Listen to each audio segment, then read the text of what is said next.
Our thoughts and feelings are our own and are not representative of Electronic Arts as a whole or anyone else.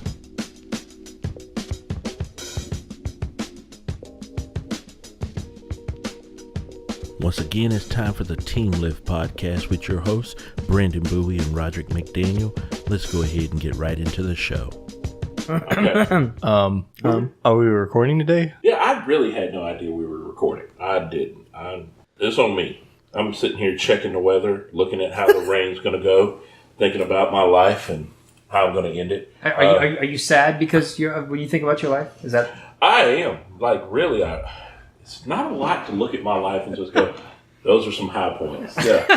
It's a lot of shade. You probably got the higher points on the actual thing that's doing that right there. Oh, yeah. I'm definitely higher on the equalizer than the points in my life. So, we're ready? How are we going to do this? We're doing our Star Wars show, right? Star Wars.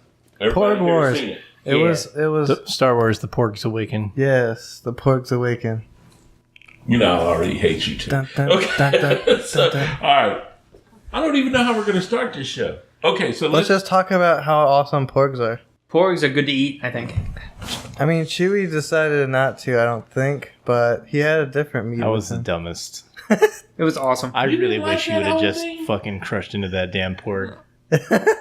That would have made Chewie a monster. But that porg was so Chewie is a 7-foot tall Yeti monster. He is not a monster. He is a very refined individual who has rage issues sometimes. He raises his pinky, damn it.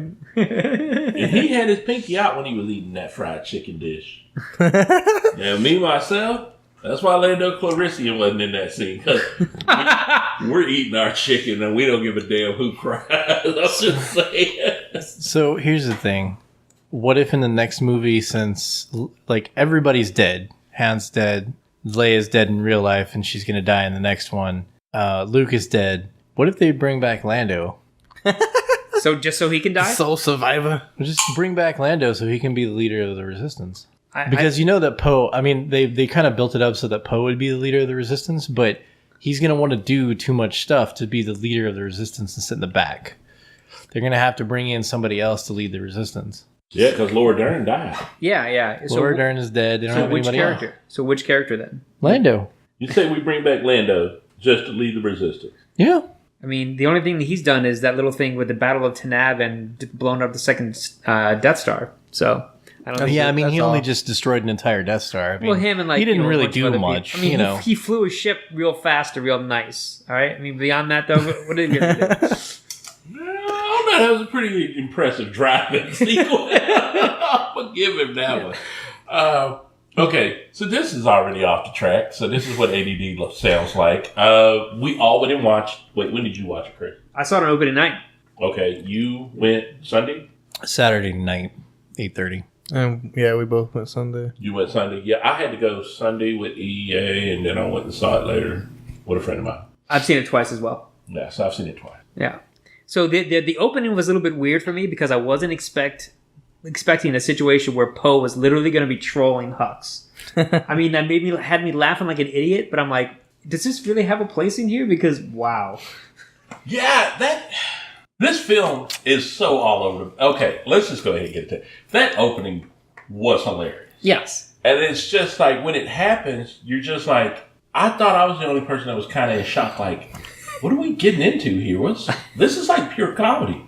This is hilarious. Yes. And then when he goes kind of tall, kind of pasty, and I was just like, got a message for him about his mother. And I was like, is this really happening? Is this a Star Wars film? Right. I felt the same way. It was funny, but it was just like, what? What are we doing here? But all right, let's ride this out. A lot of the movie, in that sense, felt to me like one of those dub-over comedy things where somebody lip reads the movie into comedic fucking words and shit. Like that's what it felt like a lot of the movie to me.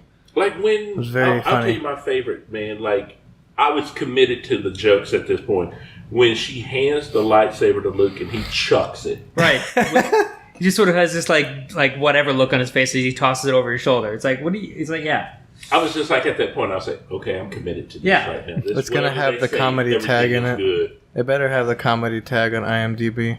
Yeah, it won't, but it should. I mean, because it was way more jokes than this Sci-fi one. adventure comedy. Done. Yeah, it should. No, because I was actually at one point like, are they mocking Spaceballs? What are we doing? Because I don't know what's happening here right now. It was just, there were a lot of comedic parts. And then even like Luke as the cranky old man. That was just Mark Hamill playing Mark Hamill at that point. When he threw that lightsaber over his shoulder, I was like, this is Mark Hamill saying everything that he wants to say about the current state of Star Wars by throwing this lightsaber over your shoulder and walking away. And then he called it a fucking laser sword instead of a lightsaber. Oh, that was like he was just hilarious. done with fucking everything. Well, okay, see, I would have thought the point where he was done with everything was when he was walking around doing his daily routine, and he sits there and milks that whatever creature that was, and then drinks it, and then looks right at Rey. I mean, that was creepy as fuck in my mind. No, what was creepy was when that creature looked at Rey, and even Rey's like, I'm going to look away, man. I mean, it's like super awkward situation. Yeah, because even the creature was looking at her like, you're not going to stop this? And I'm like, yeah, nobody's stopping that. That's Mark Hamill. Just enjoy it. Take it for what it is. But no, there were some parts in this movie where I was like, flat out, straight up comedy. And, you know, even I just didn't know how to deal with most of it sometimes. Like, there was a huge nerdgasm, but at the same point, I was just like, that's really happening. Okay, this is interesting. So, I'm going to have to say this. There was another part to the movie that messed me up. Okay, let me get into this. I'm going to tell you something. My brother loved the film, okay? Mm-hmm. And you, Brandon, and Terrence, you guys kind of line up a lot when it comes to films. But he hit me with something last night. He got emotional. Mm-hmm. And I said, why did you get emotional? He said, I've watched this film since we were kids. From the time Dad took us to see the very first film in theaters. He said, and the whole time we've grown up with it, you had Jedi, then you had Sith. And you knew there was training that went into them attaining that. He said, now you've introduced us to a whole universe where people are force sensitive, and there are people now who have such an innate ability and are so force sensitive that they may be stronger than a Jedi who has trained in this dark art or in the you know, as a Sith. He said, and that he said, it was almost like he said, when they kept saying, this is a death to things, he said, I felt like there was a death to, you know, let the old things die. He said, I felt like what they were saying is, we're letting this whole thing with the Jedi and the Sith die, and we're going to bring in this whole new kind of gray. He said, I felt like they were really ushering in the gray Jedis. Yeah, and then that was evidence in the fact of, you know, of Rey's clothing or whatever. I mean, she had that gray thing even at the end of Force Awakens, but it seems kind of silly because I'm still trying to understand. It's like you said, she had total raw power, was not trained or anything like that, but was already super powered more than Luke was after he had 3 years of knowing that he could use the Force. And it's like, why are we going this direction? It kind of confused me a little bit. I was okay to go with it, but I was like, yeah. And then it's like, okay, Rey. But also, the lightsaber. That was the Luke's lightsaber in the temple. And she goes up and picks it up. That hit her with a lot of knowledge. Oh, so you think that awoken something with her and she just got the knowledge through the Force? I think that lightsaber has so much history in it, and that she is so sensitive to the Force that when she picked it up, she didn't just get images and a sense of, you know, what had happened around the lightsaber. She actually absorbed information that was in the saber itself. You're talking about from the first one in The Force Awakens, yeah, when she finds that at Mos Eisley's cantina. No, she doesn't. It's not that. It's the cantina that her name runs. Maz. Yeah, that's what he's talking Maz about. Kanata. Yeah, You said Mos Eisley. Oh yeah. Sorry. Isn't that her name? It's Maz. Maz Kanata. Yeah. So it's almost like it's a talisman. Then is what you're saying. Then is what you're theorizing. Yeah. Basically, like that had inherent knowledge in it that she may not have known before, because the lightsaber was calling to her. It's not like she just randomly stumbled down there on it. Something pulled her down there to it. And whatever that force is... Force? Yeah, she said whatever it is. Whatever that was that pulled her down there, then also gave her, even if it was just a little bit, some inkling of... this is how you use the Force. And that combined with her just innate ability produced somebody who was able to do the things that she did during that film. And then later on, once she had refining and training, this is the other thing that we need to talk about, is the timeline. The timeline in this movie makes no fucking sense at all. Right, it's supposed to take place over like 18 or 20 hours, right? Yeah, but Rey is on that planet for days. Right. We see her wake up and go to sleep multiple times. So are we to believe that she left and went to Luke, and that's like a 2 or 3 week period or a week period or something where she's on that planet with Luke, and then the scene where they're evacuating is like the last day, slice of a day of her being on that planet with Luke? Or does time move differently in this place? Because I don't think it does. Well, it's possible that the time on that particular planet, like its rotation and its axis, It could be going around a smaller star at a closer orbit. It was weird, man. Right. But you're right. There were several wake ups. Even when she's hanging out by the Millennium Falcon and it's raining and he's doing the mind link with her. Right. If you want to go the other way with it, astral mechanics wouldn't allow that to happen. Because you couldn't have an Earth-like planet in the Goldilocks zone that's swinging around the star that fast. This is true. But then again, still be able to have it be habitable. But then again, this is a fantasy kind of world. I mean, and you could also say that historically, throughout all the movies, they have compressed a lot of time via traveling through hyperspace too. All I'm saying is that for story reasons, if they would have just put in time and date stamps for things, it would have cleared it up a lot. Okay. Because like if they would have, if we had a star date for when she left, and then a second star date, it could have just been like further on 2 weeks when they're ago. Evacuating, and then star dates whenever they cut back to Rey, telling you where at in the progression between when she left and where the current timeline is. But even that gets fuzzy because when Sidious starts connecting them through the Force, she's seeing things that have happened, or that she's talking to him at a time when they're pursuing the ship. Right. But there's day splits between those times when they're talking. But they've been pursuing them the whole time. And they only had 6 hours worth of fucking fuel to be able to leave. Well, no. It started at 18. Like the first time that they said anything about fuel, they said like 18 hours. It wasn't until they were on the casino planet where they said 6 hours of fuel left. Yeah, that's true. They did say, I remember that because it was clearly stated they only got about 6 hours. That was what Rose said. So what would have been better and would have been a better rising action and actually given the movie more tension is if they would have done Battlestar Galactica, where if you remember the first season of Battlestar Galactica, the first few episodes, they're jumping, and every time they jump, the bad guys show up and start kicking their ass. And have it be over a series of successive light speed jumps. Jump, stop, tension, jump, stop, tension. And then that gives them time where we drop Finn and Rose off on the planet because we've one of our light speed jumps stops in that system.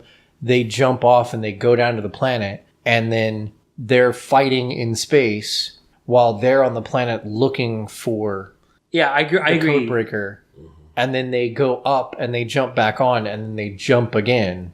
That would have been a better way to handle it because they just sort of like just said, okay, this is what's happening, people, like to the audience. Yeah, and that's not gonna. We just accept that this is how it's gonna be. But that whole part where they had to find the master code breaker was the only part about the movie that I really disliked because it seemed everyone was just sort of accepting the fact. You need a master code breaker to do this and that and the other thing. And all of a sudden, Rose knows about this new tech where they can track people through hyperspace. And actually, there's no setup for tech. that. There is a setup for that. It's in Rogue One. Is there? Mm-hmm. When they're in the database and they're trying to find the Death Star plans, there are plans in there for hyperspace tracking. Really? She says it in the movie. Wow. Okay. So they did plant that seed, but they planted that seed before the original Star Wars happened.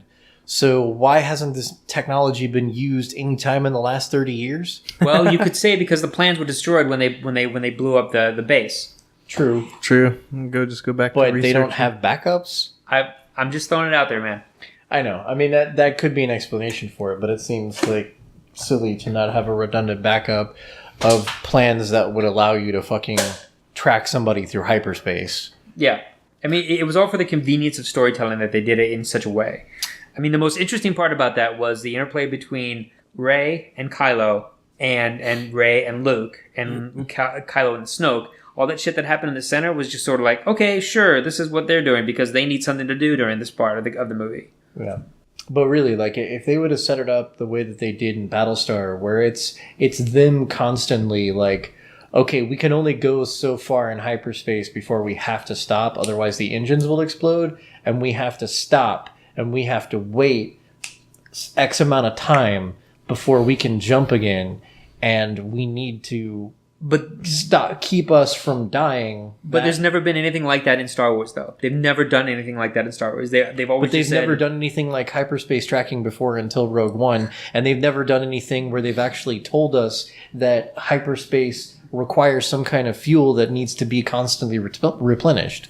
Well, yeah. Because again, you come back to for the convenience of the story. They have to talk about that. You just sort of assume that every time they go to a new planet or go through hyperspace or go to a new section, that they get fueled up, kind of like hitting a gas station when you're on a road trip or something like that. I mean, that's true, but then again, like if you have a source of power that is powerful enough to be able to propel a ship to light speed repeatedly, getting to light speed requires more power than the planet Earth generates on a daily basis right now. It requires a supernova worth of energy every time that you move something to that speed, which means that the power source that they would have to have powering these vehicles would need to be limitless. Okay. Otherwise, it's not going to work. I feel like we're going into like nerd world where we're. He's resided on that planet. I tapped into this conversation 5 minutes. I know ago. it's because it's like I get what you're saying, and there's a lot of things I think you could just write it off as like convenient storytelling. Yada yada yada. You can either accept it and that it's a fantasy film and it's not like based in real tech like Star Trek, and just move on and just say, okay, that's how it is. It may suck, it may make people angry, but whatever. So we're going to call it science fiction, but it's really a fantasy movie, and we should not hold it accountable for its horrible fucking science. It's always been a fantasy movie more than a sci-fi movie. I did say it should be a fantasy, or what was it, comedy, fantasy, adventure, I think is what I called it. But it's always been a fantasy space opera. It's always been more fantasy than tech. Now, I see that's the thing is like if you make it like Battlestar Galactica, where they basically just have an unlimited power source and they're able to jump multiple times without expending it, and they're basically just being tracked through hyperspace, then it becomes a battle of we have to figure out how to defeat them somehow before they kill us, and not, if we just keep running at this speed, they won't be able to hit us with their guns. Yeah. No, I agree with you on that. It would have been better. You're right. The whole jumping thing, multiple jumps kind of thing, would have been better than them just running away because they're faster or smaller and lighter. That's weak storytelling. Yeah, there were a lot of things I was concerned about in this movie. That was not one of them. That didn't even make my top 5. Okay, let me preface all of this with I love the fucking movie. It was great from start to finish. I had no problems with any of this stuff until I stopped watching the movie. And I started thinking about it. Yeah. And then I was like, why? Bro, I'll hit you with another one. How many of you guys noticed the little kid floated the broom to him in the last first time. I noticed it the first time. My brother didn't notice that. I said, Bonnie didn't notice it. I was like, did you not notice that little kid just floated that fucking broom to him? It was just a gesture. I thought there was 2 things that could have possibly happened because I wasn't sure that it was the Force at first. I thought maybe he just stepped on the end of the broom and it canted forward to him and he grabbed it.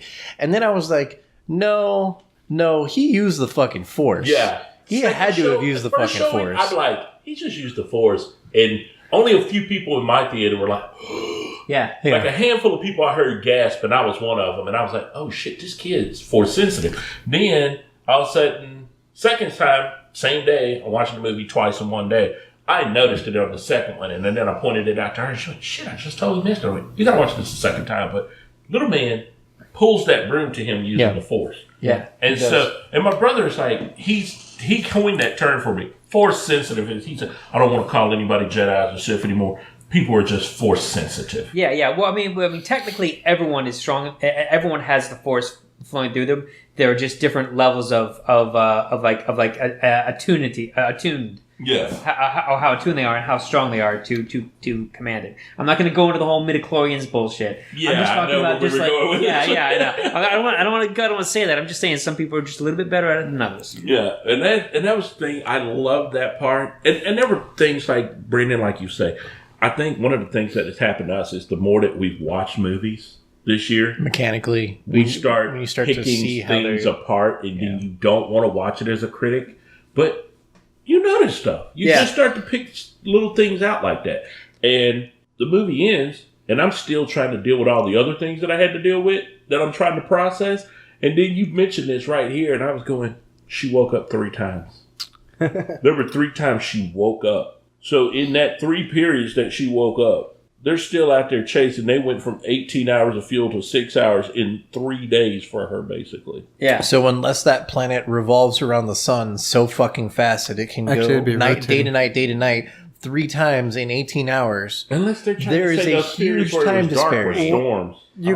You could lessen the force on the planet by having them orbit one way, and then the planet rotates against the orbit. But I don't know if that's actually physically possible. I mean, you could technically have it be was there 2 suns in the sky? yes, there were. So maybe that's the explanation, is that it's revolving in a figure 8 around 2 binary stars, and so there's a really short day-night cycle. Yeah, because whenever he died, it was he looked up and saw the 2 suns, and then one sun got covered up, and another one got covered up. I really think that the reason why they did that was just so that he could die on a planet where there was 2 suns. Because the imagery associated with where there was 2 suns. It was the calling Tatooine. Tatooine.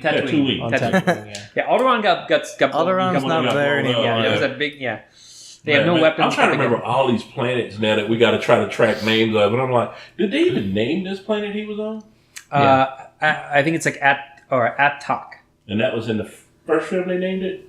No. In the second one, they didn't say anything. I mean, someone had a name for it, from one of those companion guys or whatever. Mm-hmm. But no, they didn't actually say the name until this movie. And the name of the planet where they went to the salt base, the salt base, that was called Crate. Oh, okay. Now here's a question. I don't know if anybody caught this, but one of the things that I thought was so weird about this is, technically, if you think about it, the end of The Force Awakens, she's on the planet, and it ends with her handing him the lightsaber. Right. Mm-hmm. And so for the film to pick up with her handing him the lightsaber, I'm like, is this the same day? Mm-hmm. Yes. So I think this it is the same day that, and then the next day he goes out and he's being an ass and takes, fishing. And I think that milking. was just later that day. You think so? Yeah. Because at the same time, the Resistance people were all basically packing up that base, and they spent that entire day putting everything up into the cruisers and stuff like that. But that's what kills me, because when you watch the movie start, it says, there was no idea that they had been discovered. So I'm like, now all of a sudden, sometimes she is left, and now they're trying to get out of this base. There were questions I had about that. Because the way it starts, it's giving you this, and you're going, okay, how much time has passed between her leaving to go to him, and then now they've been discovered on this base, and they got to get the fuck out of Dodge? Because I'm like, that's a lot happening in the start of this movie. They're trying to look, you didn't pay the first month's rent, and you're trying to get out of there before they lock the furniture up. That's all I'm seeing in that scene. We got to get out of here before they lock this place up. Let's get out of here. So this continues to be one of my biggest pet peeves about these movies is timing. They should not have been called the Resistance. Right. They should have been called the Republic Army, because they were the army for the legitimate Republic government that was put into place after the Empire was taken down. It would have had more impact in this film if we were talking about this is the seed that will spark the rebellion again, if it had to actually become a rebellion and not a resistance that's just continuing to be a resistance this whole time. Yeah, how are you resistance when you took out the bad guy? Yeah. It's the whole power structure has flipped. The Republic's in power. The Republic purportedly has an army. Leia is the leader of that army. They are the legitimate governmental agency that is an army, and they are fighting against the First Order, who are terrorists. Exactly. So why the fuck are they not called the Republic Army? Yeah, I can't figure that out. And it seems like the First Order is way, way too well funded for them to be a fringe. Yeah, no, man, the First Order is really a well-oiled Republican machine. They are, they're laying down law. They had some galas and some fundraisers, and they bought a lot of nice stuff. Sold a lot of lemonade. Oh, yeah, because you don't get dreadnoughts. This is the other thing, too. And that's not even mention the Starkiller base either. It was an entire planet that they hollowed out to make a base. Yeah. How does that happen in 30 years? You did some things, man. There were some things going on. As the pyramids will attest, you can get a lot done with some fucking slaves. That's true too. Yeah, we do know that. You don't have to pay them. You can get she does say that slavery gets shit done. Slaved her whole planet. Rose says that about how they enslaved them and tested the weapons on them and stuff like that. Yeah. Here's the other thing that I didn't like. It not just in general, because that whole sequence just seemed out of place, but the whole social commentary horseshit about the planet full of fucking weapons arms dealers. Right. Yeah. It didn't have to be all arms dealers. It didn't have to be arms dealers at all. Like, it could be just fucking rich people. It didn't even need to be arms dealers because the First Order and the Empire before it, they did all of their own research. They researched how to build a Death Star. They researched how to do hyperspace tracking.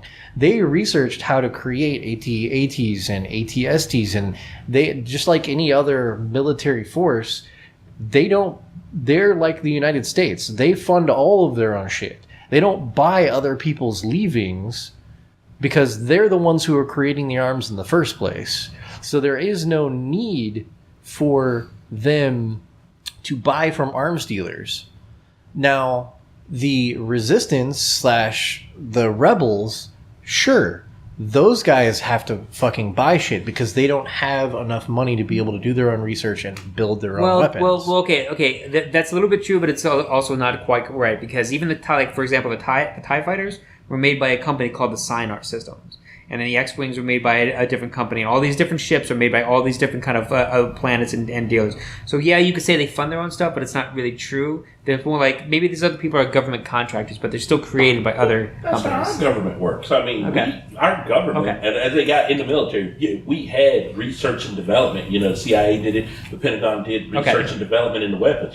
But we had defense contracts. We did not build those planes. We may have researched the tech that went into an F-14, but we did not build them. We bought those contracts, and we bought a lot of weapons from people. So I kind of went real-world military experience with that one, and I said, I buy into this. I mean, let's face it, defense contractors do make a lot of money in war. It's a very profitable business. But it didn't need to be a planet of arms dealers because there could have been rich people from other ways. They could have been in prostitution, slavery, anything. But I think they were trying to make this real big argument. They were attempting to make a political statement in a film that doesn't fucking need to make a political statement. That's how it felt to me. It felt really political. I mean, you could essentially do that story, but you could do it in a less fucking ham-fisted way. I think that's the other. That's really my issue with it. It's just like they're just beating the audience over the head with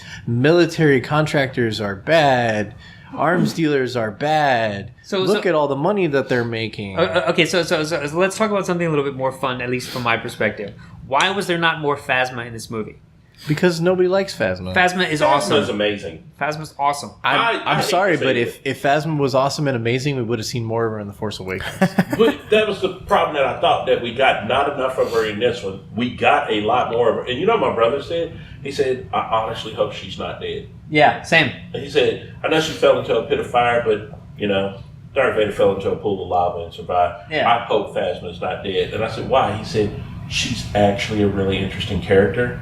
She's a total bitch, and I kind of like watching her, when she called out Finn by his number. Yeah. She never forgot that. She knew who his punk was. And then she also made the classic villain mistake of saying, no, let's not shoot them to execute them. Let's bring out these laser axes and cut their heads off or some shit like that. Yeah, man. It's like, come on. Come on, bro. You could have shot these fools and this would have been done. Yeah. But no, I got to add insult to injury and behead you on these clean floors. And then there's a side note to that. The two people that were holding the laser axes were Prince William and Prince Henry. That's who was in the Stormtrooper outfits. Are you serious? Yeah. And the two holding them down were Tom Hardy and some dude named Gary Barlow or something like that. Barlow. Okay, that was my question. Who was Lupita Nyong'o in this? She's fucking Maz Kanata. Maz Kanata. Are y'all freaking serious? No, she's just the voice of that character. Yeah. Yeah. She also did all the motion capture for her too. Yeah. So. And, let's talk about that for a second. Let's jump over to that. What in the hell was that all about? That little thing where she's like jumping around on jetpacks and shooting she people? said, "What's going on? Labor negotiations. Yeah. Don't ask." And I was like, "She's in a gunfight with somebody, and this is." Dude, there was so much. And then when she was talking about with C-3PO, I said, "It sounds like he can do everything." Oh, yes, he can. I was like, "Ooh, gross." I know. She's a little creep on that side. But I yeah. was like, "What did Captain Kirk hit this? What's going on here?" The best fucking scene in the whole movie was when Luke is trying to teach her how to use the Force for the first time. Oh, She's like, close my your God. eyes. Okay. Now reach out with your feelings. Okay, do you feel the Force? And he's fucking using that fucking reed on her hand. Oh yes, I feel it. Does it feel strong? Oh my God, it feels so strong. Pop, pops her head. Oh, you mean reach out with my mind? Yeah, Rey was adorable in this movie, even more so than in the first one. She was awesome in this movie. Yeah, no, I am sold on that character. I will tell you something. I actually like Finn a lot more in this movie. Yeah. Because Finn, like my brother said, the thing that solidified Rey and Finn's relationship for him, he said, was when I know you have 1,000 questions, and the first question is, "Where's Rey?" Yeah. He said at that point, he said, "I shipped them. I'm done. That's my couple." But he said, then all of a sudden I saw her fighting with, Ben, and I was like, or Kylo Ren, and he said, "Okay, maybe I don't want to ship Finn and Rey yet. This is my couple." That was a badass fight. The thing that pissed me off the most was Finn didn't get to sacrifice himself to stop them from breaking in. I was so mad poor about guy. that. I was just like, God damn it. You wanted Finn to die? I'm pretty sure. It's not that I wanted him to die. It's just like that was fucking gonna be awesome. And then it was not awesome. Bro, that was not going to be awesome. He was just going to die. I mean, he would have blown up all of those fucking. He would have all destroyed the walkers and weapon. shit. He would have saved them from getting in there. He maybe even killed Kylo Ren with that weapon blowing up right there, Yeah. right there below him. He may have just ended the First Order and everything to do with it right there. Because, both of the two leading guys were in that ship. Yeah, that was a big fucking weapon. That Yeah, thing, that that thing would have been. impressive. That thing would have gone nuclear. Now, I do like there's a thing that happens there. My brother, I was like, "Hey, did you notice how Ray was looking at him when he was tucking that blanket on Rose?" Mm-hmm. Ray was kind of looking like, "What's going on over there?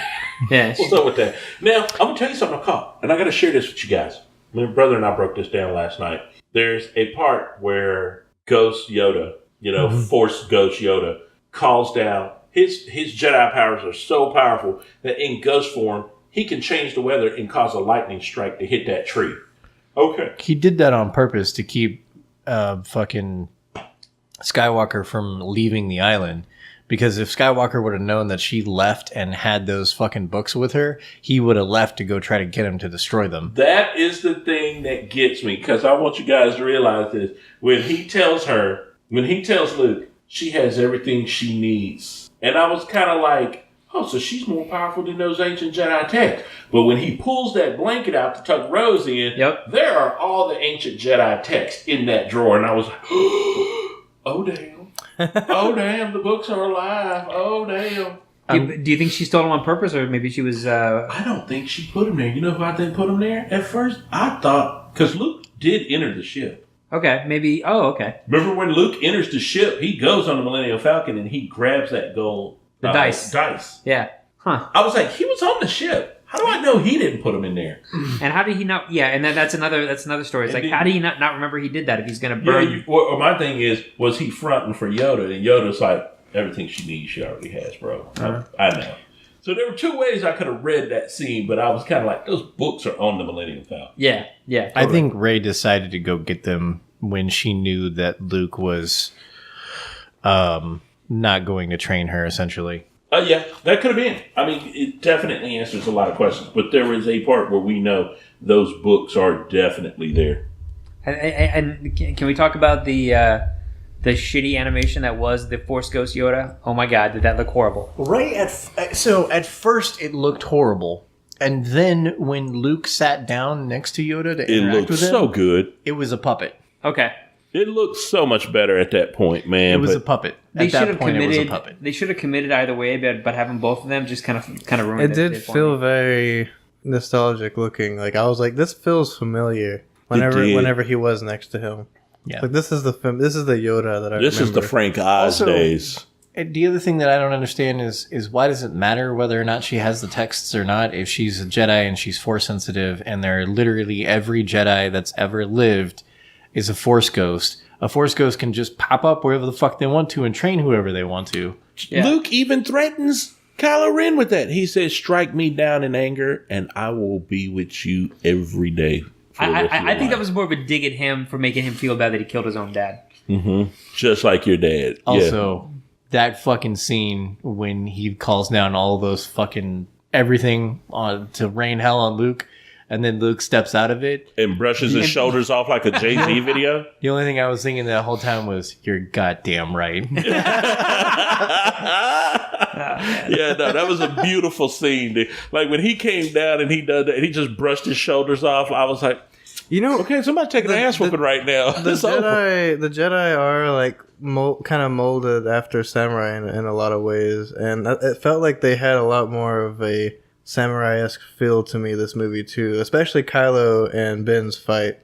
Well, not Ben, God damn it, Oh, Luke's Kylo fight. and Luke, yeah. Kylo and Luke's fight. It definitely was that kind of, we're going to face off and have the foot movements. Yeah, were. especially the foot movements. I was like, The this foot feels like I'm movements watching were a goddamn Japanese samurai movie. Oh, right yeah, now. definitely felt like a Japanese swordplay film because the way they moved their feet, their like pivot feet on the back, you were like, So did you is like it? that kind of fighting better than like? I liked it better than the prequels? fucking like. Yes, oh my god. I mean, yeah. Better than Like Yoda Phantom Menace hopping was around like a pretty. retard. The fighting was pretty, but it was like Yeah. this isn't realistic fighting. This is a bunch of guys doing ballet with laser sticks. Yeah, like I think one of the best saber fights is still Luke and Vader on Empire, but I'm not going to lie though. That move that Luke does where he kind of matrix it and moves the blade over Yeah. and then he does that spin and he comes to a standstill. I was like, I don't know who came up with that. Okay, so like I was saying, it's like that part where he does the little spin and he, kind of matrix the blade and went under it and he does the spin to get ready to fight him. That whole thing, whoever came up with that idea, hats off to that person because that was the coolest shit I'd ever seen. Like, I got so geeked up, hyped at that part. Like, oh my God, that spin was the best fight here. The other thing, how many surprises were in the film? Like, they kept surprising me. They did things in this film I didn't expect them to do. I just kept waiting for the whole film. My asshole was clenched, waiting for them to kill Leia, yeah. and then they didn't do it, and I was disappointed. Yeah, because I thought, I know that There were sounds, several that sounds moments horrible, but like, There were several moments where I was like, okay, this is where Leia dies. Nope. Oh, okay. yeah, Okay, I no, kept this is thinking where she dies. This is Oh, where she's going to die. Never mind. And then when he got to the end and she said, well, somebody's got to stay to pilot the ship. And I was like, is she going to go try back to pilot the ship? Where are they killing her at? But I did get happy seeing her daughter in the film. Yeah, Billy Lauder or whatever. Yeah, the one from Scream Queens, man, I loved Who's her. she? Billy Lauder. no, I mean in the movie. She's- Oh, she was the junior officer, the one where she said, what was that? She said space debris. The girl with the blonde hair? Oh, the one that was conspiring okay. with Poe, yeah. yeah, Yeah. she was on the bridge with Poe. Yeah, Her character's That's name was Carrie Fisher's Connix. daughter. I think it's like Connix. Yeah, she was on Scream Queens, and it was so cool seeing her in the scene with her mom in the movie, and I really that was emotional for me. I like seeing that. So do you think they plan to kill off, the original trio, one each film? Because Luke dies at the end of this one. Han died, No, actually, because fucking Leia was supposed to be integral in all three movies, Okay. from what they said, and now they're gonna have to modify the last movie because Yeah, that's an unfortunate situation. It sucks. But whatever. Yeah, it does suck. How long do freaking Wookiees live for anyway? They have an amazing life cycle. Yeah, a few hundred years, if not even not 1,000 So years. Chewie might be with us for like the next 12 trilogies or something. Sure. He really could. Yeah. It'll eventually just devolve into Star Wars: The Adventures of Chewie and C-3PO. Yeah, I remember the Chewbacca Christmas special, and I never want to see that again. As a child, even that made Star Wars uncool to me. I told Ginny about it, and she was like, "I have to watch that." I was like, "No, No, it is. don't wanna- It is no. horrifying. Yeah, it's really horrible. It's And like horrible. Chewie's son, Lumpy, or some shit like that. What the fuck? Yeah, like y'all named your boy after oatmeal. What the fuck is wrong with y'all, man? And he looked. Oh man, They he all looked had bad. like a weird thing going on with their face. But his son looked like autistic Chewbacca. I mean, that was, you know how hard your makeup job has to be to make a Wookiee look autistic? And I was like, they put work into that. That was not good. And I still don't know why Diana Carroll was on there singing. I to this day cannot explain that scene to you. Like she's on a little crystal ball and he's like, yeah. They were all And he's on like- a bunch of drugs when they were doing that. Bro, whoever pitched that, I hope they got out of rehab and really turned their life around. But that was one of the worst things I'd ever seen as a kid. The best thing about it was just the introduction of Boba Fett. That was it. Yeah, that's true, man. But it was weird. It was so Somebody weird. pointed out something. Boba Fett has on the right side, hanging off of his like Wookiee pelts. shoulder. Or Wookiee, like, yeah. No, the braids. Well, that's what I meant to say, Jedi Wookiee braids. Oh, No. you think they're Jedi They're braids? Jedi braids. Really? From him killing younglings. Padawans? Because Yeah. I've always, Padawans. whenever I've read it, it's always been that those were Wookiee braids. But okay, I mean, we can look it up, but that's what I thought. I really kind of want to know about that now. Yeah. See, that's the stuff about Star Wars, is it makes you go dig into the mythos. My only thing is, and I'm going to tell you right now, I think clearing the way where we're opening it up to where it could be grays is that now you can tell all these stories and you're not bound to be stuck to Luke, Hans, Leia. Yeah. You've opened up this universe to tell all these great, amazing stories that take place in this universe. And that was one of the great things about the Clone Wars series, the Clone Wars animated series, is that as time went on, they had a lot of episodes where they were trying to get away from the whole Anakin and Obi-Wan thing and letting you see the world and develop it. And that's what I like about these movies, too. That's what I liked about Rogue One as well, is because we're looking at, we're living in this world, but we're not going to be centered around Jedi. We're not going to be centered around the Sith or the Force or laser swords. It's just telling cool stories in this cool world. That's why I'm also looking forward to Han Solo, which I think is coming out next year. Oh, yeah, and we're going to get, now that's... Are they getting Ewan McGregor back? Oh, you mean when they do an Obi-Wan I'm movie? sorry, yeah, Obi-Wan. I don't know. They're in talks. I don't think anything's ever really cemented yet. I haven't heard anything about that. But I think that they will get him, and I think he's excited to do it. Who's playing Lando again in Han's movie? Fucking, what's his name? Glover, right? Yeah, Donna- Daniel Glover or whatever. No, Donna- What is that kid's name? Wait, yeah, that is his name. Donald. Donald Glover. Yeah, that's it. I knew it was something Glover, but I couldn't remember it. D gloves. D gloves. Cool. Anything else, you guys? That I know there's something we're missing from this movie. Porgs. We're not talking about them fried chicken dinners. no, man. Those things were just put in there for cute factor. That's all. I do like the crystal foxes. My God, those were amazing. What about when Rey went down into the pit, the dark side pit, and she saw all those copies of herself? What do you think that meant? Dominoes. I think she wanted to know who her parents were, and she doesn't have parents because she's a Anakin. Another immaculate conception from the Force? Yeah. Okay.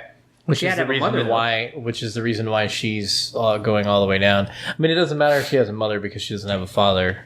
So Yeah, and they sold her for Drinking alcohol. money. Man, I'm gonna tell you something. I'm gonna share something from the internet from you. also, I don't think that that's the real story. I think he was just telling her that. Yeah. He was just telling her that just to egg her on and get her to say, well, I guess I'll join you since I really Also- don't come from anywhere. This is what pissed me off is the motivation behind Luke attempting to kill Ben in his sleep does not make any sense. What makes more sense is Snoke got to Ben and Luke could see it, and his anxiety about potentially losing Ben allowed Snoke to manipulate him as well.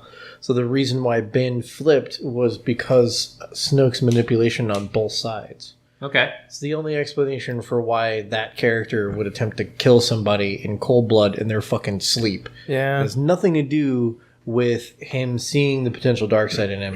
It has everything to do with Snoke manipulating him, and I really wish that they would drop that in the next movie to explain it, because otherwise you basically just completely destroyed Luke's character. But the fact that Luke tells you in a moment of weakness, In a I mean, moment of he weakness- admitted that he was weak, and he was always. Did people forget? This son of a bitch almost went to the dark side in the first 3 films, and he did in the books. He actually flirts with the dark side so much in the books because he was flawed to the point where he almost canon anymore. Yeah, but I'm telling you what they did in this movie. Fire them out of a cannon. Yeah, it seems like they were really bringing back that story because if you read those books, that was from those books. That whole thing where Luke was tempted by the dark side and, he had these flawed moments of judgment that caused a lot of shit. That's book. That's book lore. Also, can we point out that the whole thing with fucking going to the other planet with Fenn would never have happened if leadership and the rebellion would have literally just leveled with them and told them what the fuck was happening? Yeah. There was no reason not to tell them about that. Yeah. Other than just convenient storytelling. Yeah. Yeah. Yeah, I mean, it's almost like saying, we're not sure if any of you guys are snitches or narcs, so we're just going to keep this under our hat. I mean, that could be the other thing is maybe there was a spy and they knew it, but that there was a spy, and so they wanted to keep it close to the chest. But do you really think that Poe Dameron, of all fucking people, is the spy? Right. After he literally just, insulted the guy who's in charge of the army of the other side, and then fostered blowing up their fucking biggest gun. If you can't trust that guy with this information... Who do you trust? Yeah. Again, it's flawed storytelling. But can we jump back to Snoke for a second? Was anyone a little bit surprised and disappointed that they just killed off Snoke so summarily like that? No. Bro, let me tell you something. I actually kind of got hyped the way they killed Snoke. I was like... I did not see this coming. Yeah. And this is impressive. Okay. No, I knew that that's what they were going to do because that's what happens with Sis. It's what would have happened had Luke joined the dark side. The Emperor would have killed Vader and taken Luke on as an apprentice. And then eventually as Luke became more powerful, he would have killed the Emperor and found his own apprentice. But that's always what happens. Yeah, the rule of two. You always killed who was above you. So it would have really actually been Vader killing the Emperor and then Luke having to kill Vader eventually because it seems Sith always killed their masters. Exactly. Yeah, they but always killed their masters. I don't want to say that Kylo Ren was Sith. I don't want to give him that title because he was a fucking whiny little bitch. He was Sith-like. He's allowed to have feelings. He's allowed to have feelings because the Sith are about the feelings. Well, he's fractured too. Also, to the thing, like he said, that the act of killing your father splits you to the core, to your bone. Yeah, and I was like, he's way too conflicted. Yeah, way, bro. I mean, and he had a chance to kill his mother, and he stopped there too. And I get that he's conflicted. Killing your parents, whatever, especially your mother, right? But he's not Sith. He's a fucking weak Dark Force user. And he is weak. He's a weak Dark Force user. I will give you that. No complaints. I won't even argue with you on that one. So are we assuming that Leia... I mean, we know that Leia is sensitive to the Force. Are we assuming that Luke trained Leia? I forgot about that. That actually kind of almost pissed me off because, when the hell did Leia use the Force before just now? Because she could always feel her brother using the Force. She knew he was alive. You could feel him. That's cool. Right. Yeah. When did she But she didn't know that. She didn't know that was her brother when she kissed him. Yeah. Just saying. Maybe that kiss awoken something deep in her. It works in Arkansas like that. I was just saying. I don't know. But here's the thing. There were a lot of parts to that where, once again, as a nerd that read the books, they explored that thing.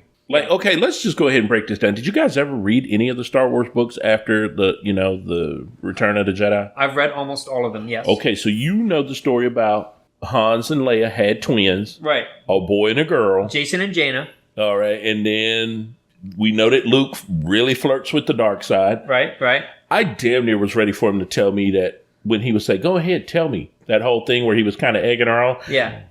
I swore to God I was waiting for him to say, I'm your brother. Yeah. I really was expecting that at any moment. Because I was like, they're really about to pull this shit out of the books and make it work for this film. Because because it's like why is she all of a sudden so strong and there's so much mystery surrounding her? There better be a good payoff about there in the next film, or people are just gonna riot about that. Oh yeah, no, there's something going on there. But I was like, who is she related to? Because you got me through 2 films and I still don't know anything. You're just trying to play it off that they were junk merchants. Yeah, and she's just another immaculate conception of the Force or whatever. No, something more is going on there. I hope so. I want to believe there's something more. Who the fuck is that little kid on that planet now that's all of a sudden floating brooms? He's just a random kid. He's another slave like Anakin was back in Tatooine back in the day. Little blonde-haired kid. That's the problem, man, with little blonde-haired, blue-eyed kids. Yeah, it's true. They are all demon spawns. You watch a movie like that, they're always demon kids. Yeah. And now they look to be the most force-sensitive. This is why I'm scared of little white kids. I can never date a white woman with white kids. I'm like, no, your kids have to be mixed, because the first blonde-haired, blue-eyed kid that floats a broom, I'm calling an exorcism on that ass. I'm sorry. We got to drown him in the holy water. Just don't want to go to prison for that. And this is my wild speculation on the subject of that kid. This is my wild speculation that the new trilogy that Rian Johnson is supposed to be working on will somehow factor in that kid or all these other kids that are like awakened to the Force or some shit like that. Oh my God, Well, could you see that happening? I have a feeling that the next movie is not going to be a direct sequel to this movie. We're not going to pick up with them on the Falcon flying somewhere. I think we're going to fast forward like 5 or 6 years or maybe 10 years so that Rey has time to train Jedis. They have to rebuild the entire rebellion. They've got maybe 40 people at most. So it's not going to be like Return of the Jedi where it's like this is a direct continuation of the last film. Right. Because they don't have the ability to do that. There's nobody left. Well, just from a timeline standpoint, about 3 years happened in between A New Hope and Empire, and about 6 months to a year happened between Empire and Return of the Jedi. Yeah. Just for some information there. I do remember that. I do remember studying and reading that. So, and that was kind of what I was thinking happened here, because I could not figure out how that had to be some time that passed between her leaving to go to that planet and then them having to evacuate. There was no danger at the end of that film. Yep. The Force Awakens. So then when you're like, now they've been discovered and they have to make a desperate escape. That's why I'm saying timestamps. Just give us fucking timestamps. I got to give you that. And here's the thing. Give us timestamps. I remembered that from Please. the theater, and it was like, that makes no sense to me, but it didn't register to me until you said something tonight, and then all of a sudden it's like, he's right, because now that just threw my other question that I had about this in the question. Why were we trying to run from a planet that we didn't seem there was any danger to run from? Yeah. So it definitely, timestamps would have cleared a lot of that up. Because there are questions that now, like you created 7 new questions for me in that film's chronological pacing that I can't understand. Also, like the Deus Ex Machina of the smuggler knowing that they're on a stealth vector to the planet and telling them, basically saying, okay, well, since he's, I guess you have to then assume that because he's the master codebreaker, that he knows everything on both sides, that he's already broken into the Resistance. Yeah, did you like that character? The character's name is DJ. Oh, we're talking about Benicio del Toro's character? That was Benicio del Toro playing Benicio del Toro That's true. in yet another movie. Yes, it's like, very he was true. just the collector. Like it's almost the same as like fucking Jeff Goldblum in Thor's. We didn't hire Jeff Goldblum to be a character. We just hired Jeff Goldblum to be Jeff Goldblum. And they did the same fucking thing with Benicio del Toro. Yeah, but to be fair about that character, he was in a movie called Sicario. Or Sicario, however you want to say it. Yeah, Sicario, I remember that one. And he played a very dark character, which was not, he didn't play himself. But I digress. Carry on, please. Yes. We're going to have another conversation about that because Benicio del Toro has 2 movies where he doesn't play himself, and that's one of them. Right on. Okay. We'll have that one off air. But yeah, I actually kind of found myself liking this character, even though he's a total dirtbag. Yeah. He's a total dirtbag. This guy had 0 redeeming qualities. He doesn't even have a hero's arc. He comes in as a dirtbag.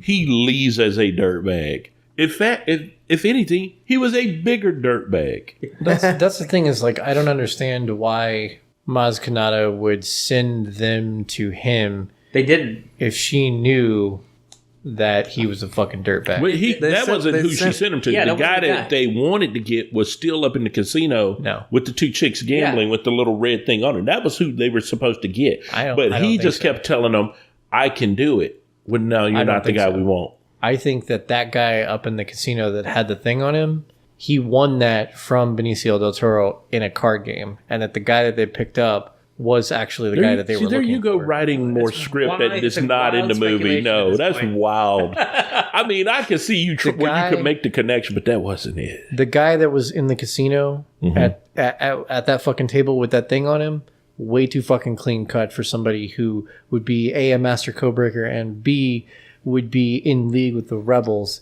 if he's on a planet that's full of fucking arms dealers. But he's not in league with the rebels. Rich. He's just rich, and he's a code breaker. He probably breaks code for whoever comes with the most money. Have you not watched Mr. Robot?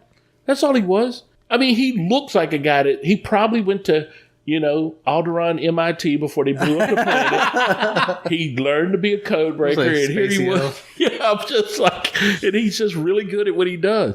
I think the guy that they needed was still at the table gambling, but they end up with Dirtbag of the Year. And when she kept saying this planet is full of scum, I was like, yeah, this guy's scum.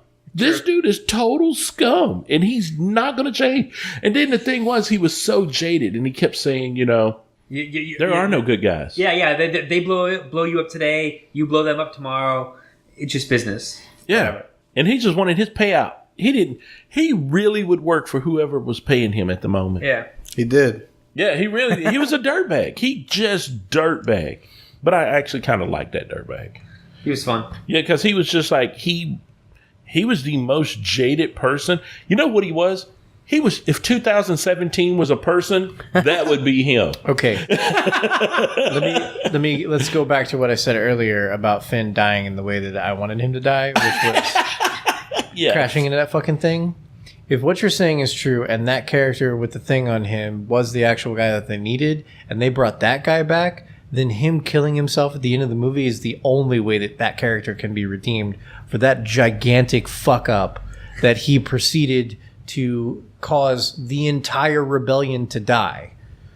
Like 99% of the entire rebellion. There was no intent there. It was indirect. Yeah, there was no intent for Jar Jar Binks to fucking sign over the entire fucking Republic, but he still fucking did. Well, no, there's a reason for that, because Jar Jar is actually. Don't even know. He's not a Sith. He doesn't have to be a Sith, but he is definitely an evil person who can use the Force. Okay, or an evil. No. Yeah. I'm just saying. There's none of this in the canon to support your argument. Stop reading Reddit. Bro, Jar Jar is all I'm saying. I was saying, for president. You pull something out of nowhere and it was not in canon. I'm willing to go with Jar Jar being a Sith. I actually related to that. Out of canon. I pulled that out of the movie. No, man, I still think it was a stretch. If what you're saying is true, and the guy that they were supposed to get was the one that was at the table, and he didn't just win that in a card game against the other guy who is the smarmy asshole, who is the master codebreaker, who could break into the fucking thing, and we watched him do it, and he's the only guy who can do it, and he did do it. Yeah, I still think he wasn't the guy. That's the right guy. If the other guy is the right guy, the guy that's at the table is the right guy, and the guy that they took with them is the wrong guy, then it is all Finn's fault. But that 90% of the fucking rebellion died. Well, okay, he did say, we got caught, I cut a deal. He probably wouldn't have done that if they hadn't gotten caught. I'm just saying, you can't lay all the blame on Finn, okay? You can't blame him for that. What you have to really blame is BB-9E. He was the true guy that... He was the true bad guy this whole film. Really, if they just left BB-8 on the ship, they would have been fine. Because then they wouldn't have been found, because that's what tipped him off, is the robot and not the people. Yeah, that's true, because he just looked at them and saw people, but he looked at the trash can and knew. Yeah. Something's up. So who's your favorite droid then? Are you the Camp BB-8 or Camp BB-9E? I would rather have the little murderous motherfucker on the BB-8 blowing shit the fuck up. I'm sorry. If I got to go on a planet and everybody sketch, I want BB-8 because he really did A-team the whole movie. He killed more people in this one film than they did in the last two films. He has the highest kill total. Y'all realize this? Yeah, that's true. That's probably He has the highest kill total. Actually, he wrecked what about the entire... If you're talking about people just shooting other people, sure.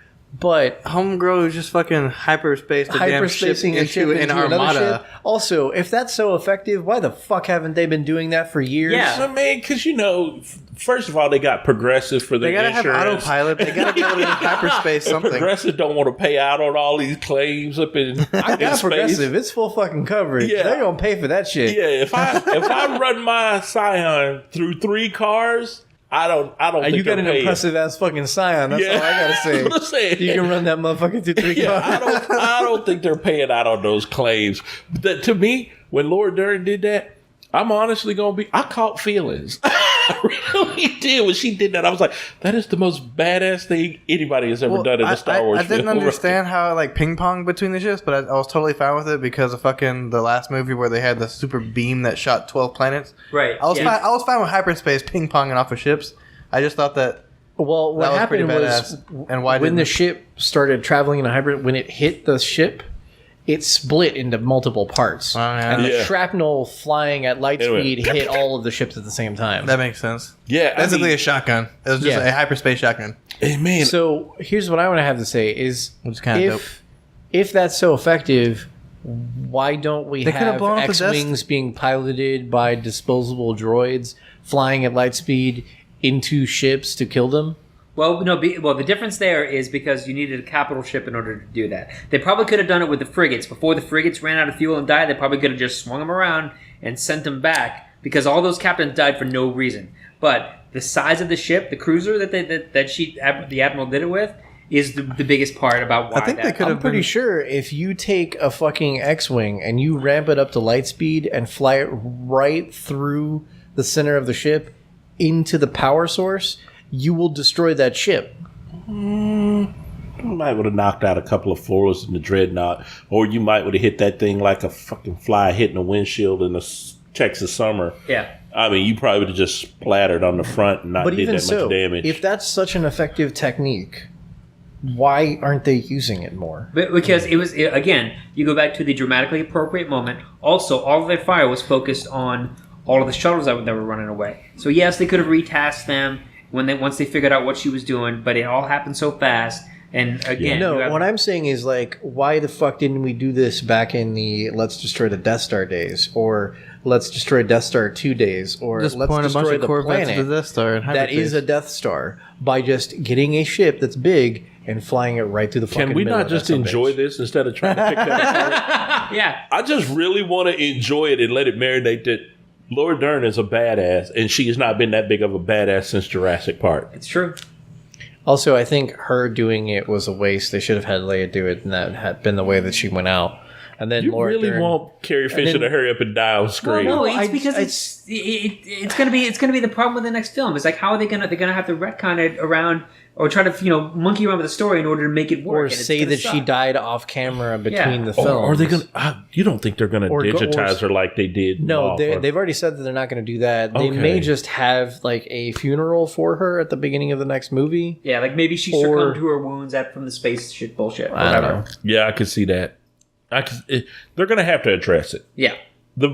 To me, the rebellion has to be a spark that's ready to take off and fight, but she can't be there. She can't survive that first part. I'm sorry. So here's the thing: is like I said before, this is why it would be better if it was the Republic Army and not the Resistance. Yeah, because at this point, you're going to spark a new rebellion. And you can call that new rebellion the Resistance if you want to, so you can continue using an R word, which is the reason why they called the Resistance in Episode 7, is simply so that they could keep an R word associated with The rebels. the rebels. Yeah. So it has more of an impact if this is when the Resistance rekindles than we've been calling it the Resistance this whole fuck.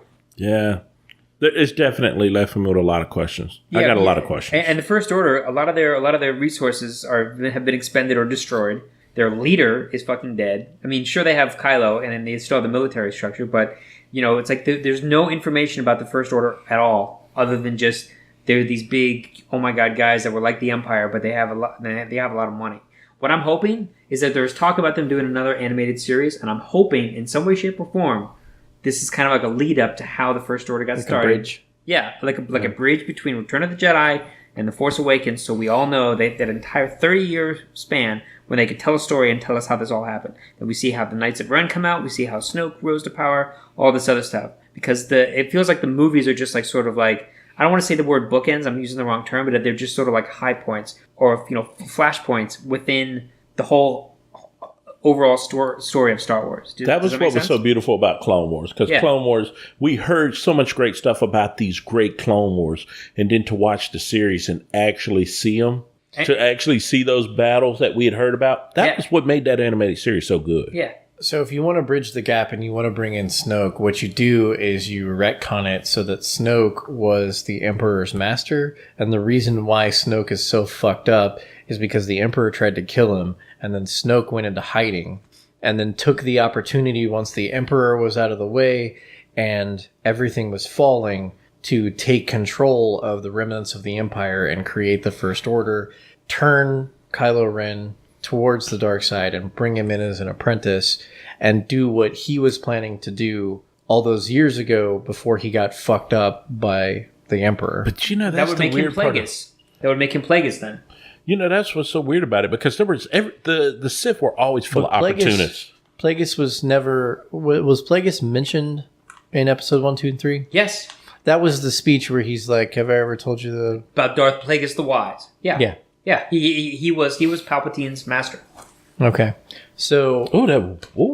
Good callback. I just thought about that. So then we just say that Snoke coming back, he changed his name. No, but he's dead now. I mean, Kylo Ren is Ben Solo Kenobi, so... Yeah, there was a lot of questions that this... I'm not going to lie. Overall, if you ask me how I felt about this film, I asked my brother or something, I said, why is it the second film in every series is always the most amazing? Because Star Wars was a great film. Yeah. But The Empire Strikes Back set that whole trilogy up to be like, wow. Yeah. Force Awaken was a good film. I enjoyed it. But The Last Jedi was wow. Yeah. Yeah, but it's not better than Empire. Oh, God. It's not even better than Return of the Jedi, but it's a damn good film. Yeah. Like, when I sit there and watch it, if you ask me, is it in my top 5? Yeah. Yeah, this one is definitely top 4 worthy. Like, I liked it more than Empire would probably be my number 1. Passes your test? Oh, God, yeah. It's worth $15. This is one of those... I watched it twice in one day. It's worth the $30 that I paid to watch it. And there's still a chance that I'm going to go back and see it a third time. I may wait till a matinee, though, to do it a third time. Just to start... Because now I'm at the point where I'm picking apart things and I'm trying to find, the clues that I missed. But because I know, me noticing that little kid at the end of the film with the Force power, there might have been other clues in that film that point to what was going on. But I'm just saying, there's some things I have questions about now. And those are the questions I want answered. But yeah, overall, I loved it. What about you? Yeah, if you had to give it a rating. It was worth it. Yeah. Sure. I would rate it, maybe for me, it would probably be a 7. Really? Yeah. Scale of 1 to 10, you're going with a 7. Okay. Yeah. Maybe I'm kind of right there in the 8.3, 8.5. It's right in there. I can't knock it. Like, dude, it was worth it. Yeah. Porg. But it opened up more. You know what it made me feel like as a kid? It made me that thing when you were a little kid and you were like, I don't want to wait 2 years for this next film. Yeah. I'm really ready to figure out what's going on here, or give me a comic book, or give me a graphic novel that explains some of this stuff, because I have way more questions. Yeah, and that's exactly what Empire did too. Nothing will ever be better than Empire, but yeah, it's a similar thing. Yeah, it gave me that same effect, and so that's kind of why I told my brother I think second films in these series are always the best films, because they hype you up to a point where you're like, I'm now committed to this. Wherever this goes, I don't care. I'm riding this out. So. Say the second film in the episode 1, 2, and 3 didn't have a whole lot to beat, though. Yeah, I'm not gonna lie. It didn't. Just less Jar Jar. There's a very low bar set by episode 1. Yeah. What was the name of the first 3 films? It was Phantom Menace, Attack of the Clones, and Revenge of the Sith. Yeah. Attack of the Clones was a dope ass film. Yeah, that was a lot better than episode 1. So, if we want to go with the hypothesis that Jar Jar was actually supposed to be a Sith, and that George Lucas pussied out and didn't make him a Sith after he released the first film and there was all the backlash about people hating Jar Jar, if he would have actually done it, if that would have been... What was his name? What? Plagueis? Plagueis? Yeah. Yeah. If that would have been Plagueis, those films would have been great. Probably true. Yeah. Of all the times for him to pussy out and not go his own way, Bro, that was the last. I want y'all to know right now, my brain just blue screened like a Windows PC, and like my hard drive just shut down and fried right there when you did that. I was just like, damn it. It would have made things so much better because then he's there poking Anakin and being like, this. Like, the whole time during the movie, he's a bad influence on Anakin. The whole fucking time. When they go down to the Gungans under the fucking ocean, Under the sea. everybody runs from him Under because the there's sea. something wrong with him. Like, all of the beats are there. They just didn't follow through with them. That's why I think that whole thing caught on, is that people realized Jar Jar there was more to that character. Jar Jar ain't right. He wasn't. He wasn't. boy, But right. man, I still think I want him to be a Sith because it makes those films better to me that he was. It does. It doesn't and it makes a fix- lot of things make sense. It doesn't fix what's her name? it makes sense Amidala being like kind of into a little boy at first. Well, she was like 13 at the time, and he was like 8, so it's not that crazy. But 13-year-old girl is like 12 feet tall. Okay, look, I'm just saying, visit Arkansas and a lot of that relationship makes sense. This is Arkansas in space. Is Yeah, what the Arkansas in space Star Wars is is what- just Arkansas in They're space. not brothers and sisters, though, so it's not that weird. True. It wasn't that bad. Yeah. He was married age. if they were 5 years older, both of them, how creepy would it be? So she's 18 and he's 13. It's not. Still creepy. That would have been. That would have been more- worse. Let me tell y'all something. Do y'all not remember that the little boy, Finn Wolfhard on Stranger Things, is being hit on by supermodels right now in real life? Awesome.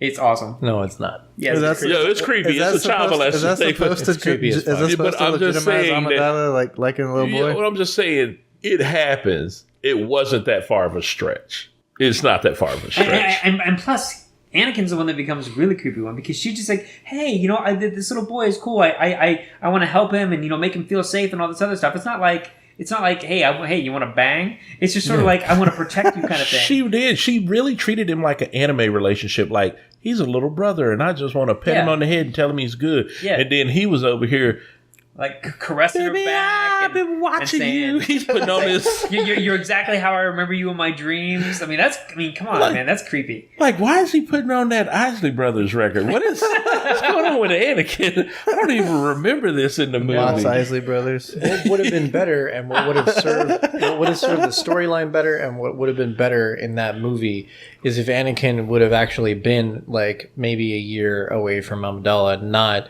as far as he was. Because when they bring Anakin before the Jedi Council to decide whether or not he should be trained or not, they turn him away because he's too old.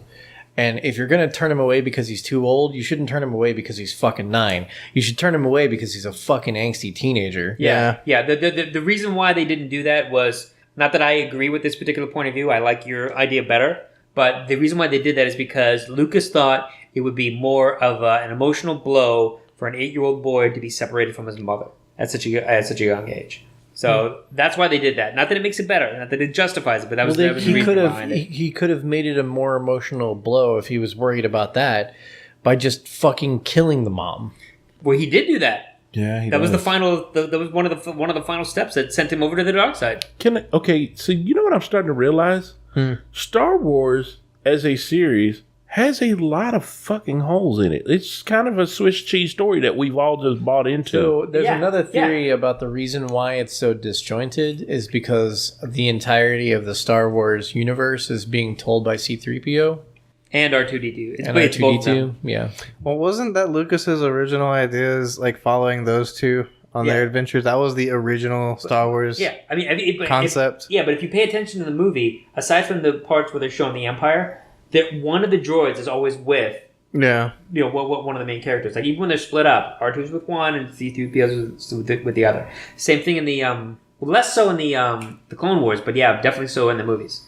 Dang, dude. I never really thought about that, but it's kind of like you may not can trust the narrator. Episode 12 is just going to An be... unreliable narrator kind of thing. Unreliable. Yeah, that's There's definitely some questions now. Yeah. And also, it makes more sense that way because when they act wonky and you don't understand why they're doing the things that they're doing, to a robot who doesn't really understand humanity, those things are told that way. I had a friend that sent me something. I'm going to share this with you guys. This is a shout out to Nicole Tackett for sending me this one, but I have to read this to you. Kylo telling Rey to say it is such a Solo thing. You know, when he kept egging her on, say it. He said Hans does the same thing trying to get Leia to admit to wanting him to stay in episode 5. Ben's more like his dad than he may know. That's awesome. I was like, oh, God, props to you for that one. And then she sent me this. Was it even a Star Wars movie if the main character didn't get their hand cut off in the second movie? Yeah, true. No one lost any. Well, no, Snoke did technically. I mean, he lost his whole body. Yeah, he did lose a hand. Yeah, he did. But when he called the saber out of Snoke, his hand did get cut off. It wasn't just so it did happen, but it's not the way it usually happens. Yeah, that's right. Yes. And wait, if we're going to talk about Kylo Ren again. Well, let's talk about why in the fuck was he shirtless in that scene, and why was that such a big deal? Yeah, like he's up there shirtless, and she said, "Can you not put a cloak or a robe on?" And he just stares at her like, "You know you like it." And I was like, "There goes that damn Isley Brothers record again." The Isley Brothers is not used enough in the Star Wars soundtrack, as far as I'm concerned. It's like, why did they have to do that? That's just like, what the... Was he just sitting around waiting for the connection to come up again? Or like... Because I was like, what the hell are you doing, dude? And it looks like he's all oiled up and shit like that. It's like, what the fuck have you been doing? It seemed like a Spice... what is the Old Spice commercial? Picture your man smelling like me. I was like, if Kylo Ren says that, I'm walking out of this theater right now because this is the best film in history. I'm done. I don't need to see the rest. I want to see the outtakes from that, and I swear, if he doesn't do something funny for that, yeah, bro, I'm gonna be pissed. Because I'm telling you right now, if he doesn't say at least an Old Spice commercial, explosion, something, he better do something right there because that was amazing. I'm on a horse. No, I'm not. I'm on a beach. I'd be like, Adam Driver, you're the best. Okay, you're the best. But that whole scene was weird. Like, she's calling into your world at all kinds of opportunities. Like, he's just sitting up there. Oh, you just caught me finishing shaving. How are you? And I'm like, were you waiting for it? She's got me finished shaving my entire body. That's why I'm glistening like this. Are those candles in the background? Do you see my surroundings? I only see you. I'm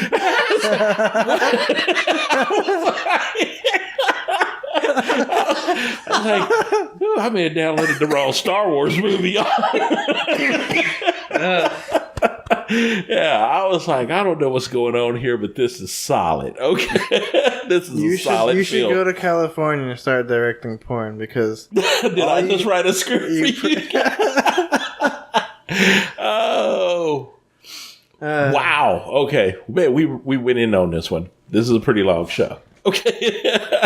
All right. Anything we want to close in on? Porgs. Anything? You really are stuck on the porgs, dude. Hey, porgs are badass. I want more porg. They have a ship full of porgs now because they fucking... I want a pork dinner. That's what I want.